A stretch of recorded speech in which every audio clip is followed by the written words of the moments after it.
Last week you got a good introduction to graphing. You learned how to graph using pick and plug and graph using intercepts.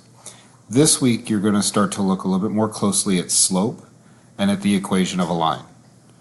Slope is an important concept, and it can be a difficult concept for people, so make sure you take the time to understand exactly what slope represents and how to calculate it. You will need to know the formula for slope for the test, so make sure that you take the time this week to learn it.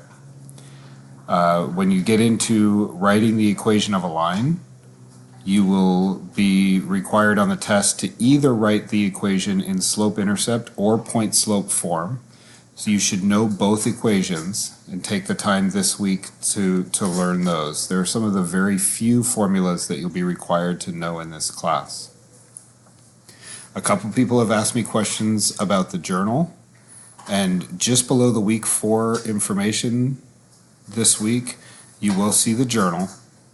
You have chapter 2 journal here, and if you open it up, you'll see all the information that you're responsible for. So we have the glossary terms for chapter 2, the methods for chapter 2, and then the sample problems that you're supposed to be solving for chapter 2. On the test day, which is September 28th, you'll be responsible for turning in, the night before, you're going to turn in the chapter 2 and chapter 3 journal. Okay, those are the 2 chapters that the test covers.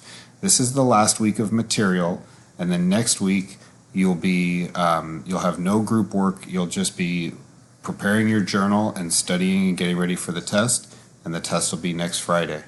Email me if you have any questions. Let me know if I can help.